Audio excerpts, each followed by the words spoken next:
Most people know that business can be risky, but most people don't distinguish between the types of risk. So let's talk about the 5 types of business risk that there typically is, and which risk is okay and which ones you want to minimize. Of course, most people, when they talk about business is risky, they're talking about financial risk. You're going to lose your money, which reminds me of a funny entrepreneurship joke that has to do with financial risk, which goes something like this.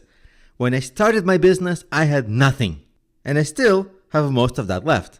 It's a known thing. Most businesses fail. Of course, we hope that yours won't, but most do, so be careful.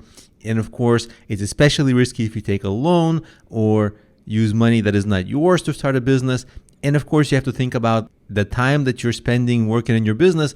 Maybe that's the money that you're not earning from a potential job you could have been doing and earning money there. So there's a lot of ways to calculate risk. When you start out, that's something you want to try to minimize and start small, especially if you're a first-time entrepreneur, because most first-time entrepreneurs make a lot of costly mistakes, and ideally you want to learn cheaply. So be careful of high costs when starting out and always try to see, can you do something cheaply? Now, there's another kind of risk called product risk.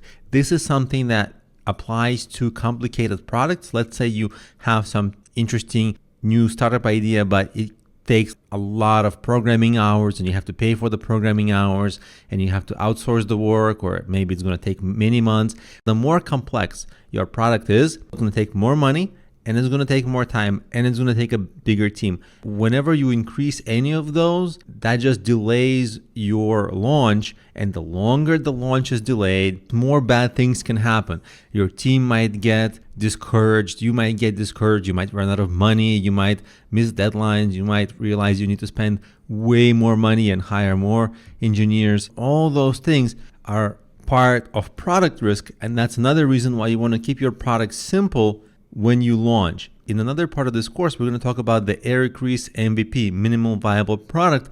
That's something you apply if you have a complicated idea to minimize your product risk. Now, there's another risk. It's called market risk. In case you have no adoption, like you launched your new startup or company and nobody's buying. Why aren't they buying? Do customers not like it? Or is your market too competitive? You can't stand out? Or is there a better product out there? Or did you just not foresee the customer's exact needs and wants so that it doesn't actually help them in the way they need? So this is a risk. When you launch, you just get no sales for some reason.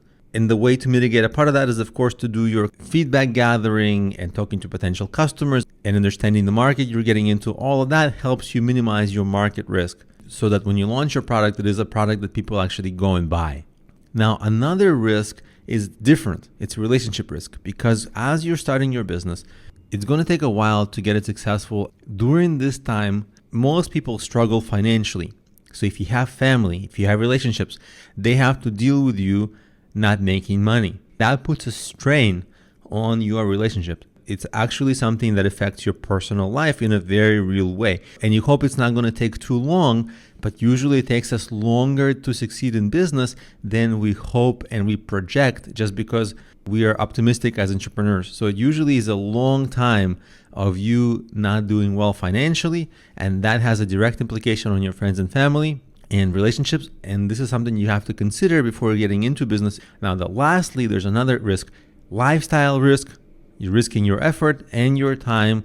Of course, nobody wants to risk that, but actually that's okay, because you're actually going to be learning. Even if you fail, that effort is not a waste. Every effort you put in, well, you're doing something which is helping you learn so that your next idea will be more successful. So that's actually okay. That's something you want to be putting into it, the time and effort. If you lose it, it's okay, because it's not a loss. You learned and you made yourself a stronger entrepreneur. So that's fine. All the other ones, you do want to be extremely careful.